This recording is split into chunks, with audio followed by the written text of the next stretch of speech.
What's going on, guys, and welcome to another Doctor Who Series 11 review. Today I'm going to be reviewing Doctor Who Series 11 Episode 2, The Ghost Monument.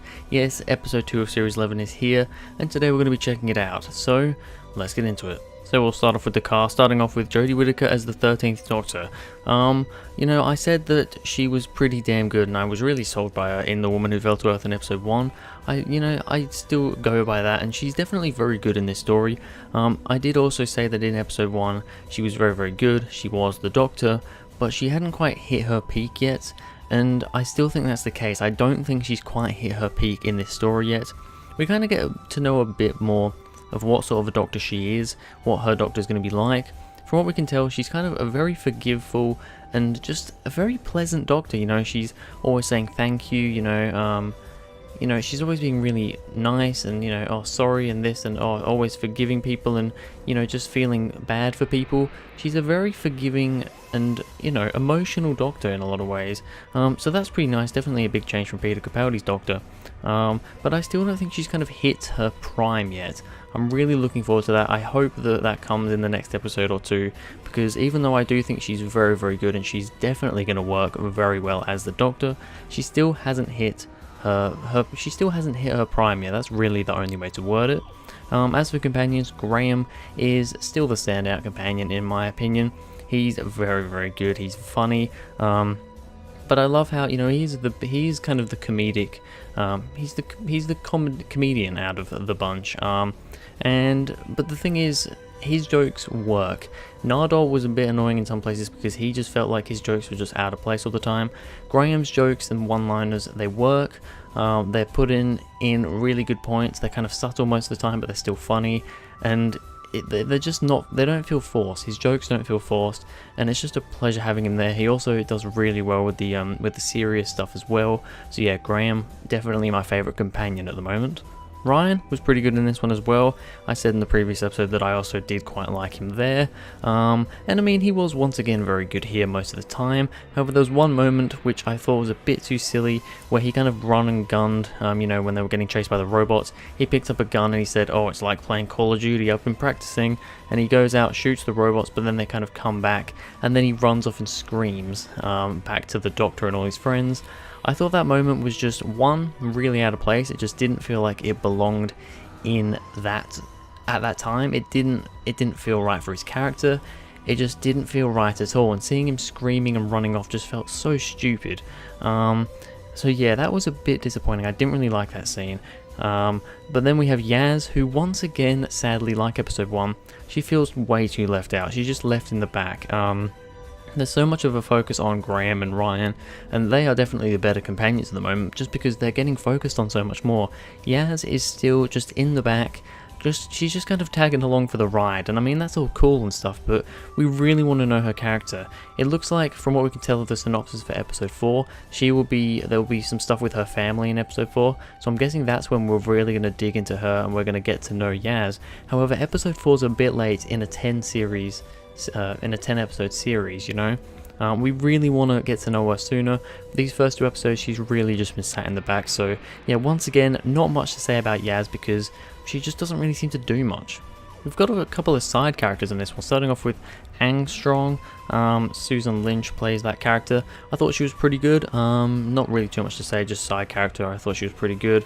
Also, Stuart Dooley as Epso. I thought he was pretty good as well. Not a very likable character, but that was kind of the whole point of it. I do, however, find it a bit strange, the whole time he doesn't care about anything. He just wants to win this race. I mean, this whole plot of the story is about these 2 people, Epso and Armstrong. They're Armstrong, however you say it. They're in this race, and it's the final leg of the race. They have to get to the Ghost Monument, which turns out is the TARDIS. They have to get there, and whoever gets there first wins. The whole time Epso's kind of a bit of a dick. He's like, oh, I don't care, I just want to win the race. I don't care if you get left behind and you die and do this. And then at the end, he kind of gets convinced that they're both going to go in together and kind of win, have a joint victory. I personally felt like he kind of changed too quickly. It didn't feel natural, but all in all, I think he plays the character very well, and it's just I think it's just a bit of an issue with the writing there. It just didn't feel like it was very fluid with the way that it kind of ended. And then also we have Lynn, who is played by Art Malik. He was pretty good, however, you know, he was just a hologram and he wasn't really in the story too much. But from what we had of him, he was a pretty two-dimensional character, didn't have too much depth to him, but as he was pretty good. Alright, so let's get on to the episode itself. The episode started really, really good. It was an amazing start. You know, we find out that the Doctor and Yaz are on one ship, and then I think Graham and Ryan, were they on a ship or were they just straight away on the planet's Demolition, was it? Desolation, I think it was called, on that planet. And then, you know, we find out that, you know, just the whole thing, the way it was directed with, you know, that kind of one camera pan around with the Doctor and Yaz on the ship was really amazing. When they crashed into the planet and, you know, Graham and all that were running away, that was just a really awesome scene as well. So well directed, and I mean, still we have amazing visuals in this, even better than episode 1. It's really, this episode looks absolutely phenomenal.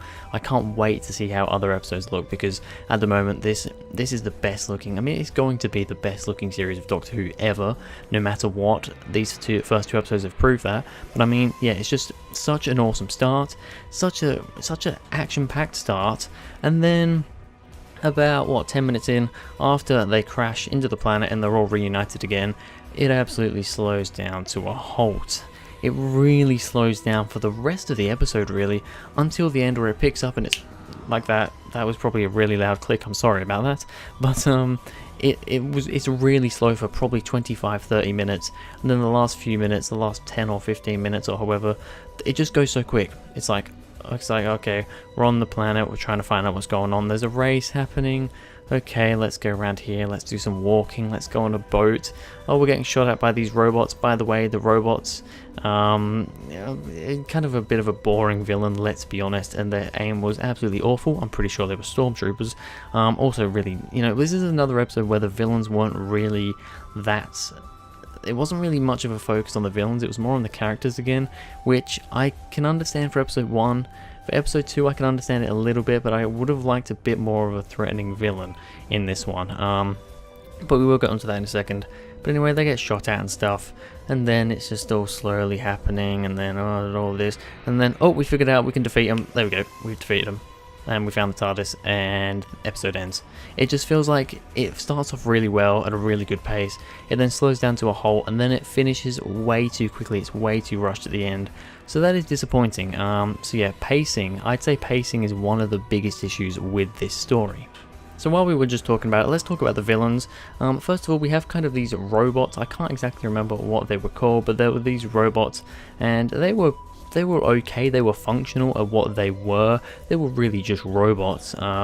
Didn't have much of a purpose apart from just to shoot at people and just kind of be there. Once again, this was honestly more of a character piece again. If anything, more for the side characters than the companions and the Doctor, really. We do get a lot more to know about the Doctor and the companions, but really it's about these side characters and what's going on. Not necessarily about the villain, because I mean, really there isn't a villain. I mean, you have these robots, and then you also have the, I think they're called the Remnants, is it? I'm just looking on TARDIS Wiki. I think they're the Remnants, kind of the weird carpet looking things that wrap around and, you know, try and choke Epzo. You know, those are okay. They kind of reminded me of the Carrionites, you know, from the Shakespeare Code. But I don't know why, but they just kind of did, you know, those weird, not really the Carrionites, but the weird reapery, ghosty things. I don't know what they were, whatever. Maybe they were the Carrionites. I'm getting really sidetracked here, but they were okay. I thought the voices were really good, you know, kind of this posh, kind of, but menacing sounding voice. I thought that was really good. But the actual villain itself, yeah, it was okay. It wasn't anything spectacular, much like episode 1. But I think episode 1 actually did have a better villain than this. So yeah, that's a thing. The way they defeated it with the cigar, yeah, it was a cool moment. But I mean, it just happened. It was rushed. It was really, really rushed. So that is disappointing. Sadly, the plot for this one, well, not necessarily, the plot's okay. It's just the villain, the kind of menace in this one. Can't even really call it a villain. The menace isn't really there, and sadly, oh god, I've totally lost my the pacing, that's the word. The pacing is just completely off as well. Final thing I want to talk about is the new TARDIS. We finally do get to look at the TARDIS, and it's pretty good. I do quite like this new TARDIS. Personally, I'm not sure about the big crystal, you know, like is it the time rotor, the thing in the middle? I'm not really sure about the crystal. It looks a bit too big and bulky for me. I think I'll warm to it, but at the moment I'm still a bit meh on it. Also, the TARDIS does look a bit too empty. It looks like a cave, which I'm not a big fan of, and it's really, really dark. It needs to be lighter. I really hope, with all the amazing direction and all the cinematography they've got going on with the series, they need to make the TARDIS look brighter, because at the moment, from what we saw of it, it was really dark and gloomy. So yeah, we need to see more of that. Also, I didn't even talk about it, I totally forgot the title sequence. We finally got the title sequence in this episode. There's nothing really to complain about with that. I absolutely love the title sequence. If anything, maybe a bit more of a build up at the start. It kind of got into it a bit too quick for my liking. I would have liked a bit more of a build up, but I mean, the visuals are amazing, the music's amazing, and then the way the title comes up at the end, it's like right in your face, right at the end of the sequence. Absolutely amazing, so nothing to complain about there. So yeah, that was my review for the Ghost Monument. As for a ranking, well, it's going to be a bit difficult. I've seen some people watching reviews of this episode and also looking at comments. Some people have gone up to like an 8 or even an 8.5 out of 10. I've seen people, you know, rank it like a 6 out of 10. So there's quite a bit of a division between fans with this one. I'm going to give the Ghost Monument a 6.5 out of 10. I don't think it was as good as The Woman Who Fell to Earth. Like I said, there seems to be a bit of a split between fans at the moment. Some fans think it's not as good, like me, as the first episode. Some fans think it's quite a bit better than the first episode. But yeah, 6.5 out of 10. I enjoyed it. It's kind of teetering. I kind of say that 7 out of 10 is pretty much average. That's an average story, 7 out of 10. This is teetering on average. It does slightly dip below, so that's why I've given it a 6.5. But anyway, that's going to be it for this video, guys. Thank you very much for watching. If you enjoyed, please go ahead, like and subscribe. Tell me what you thought of the Ghost Monument in the comments below, and I'll see you guys in the next video.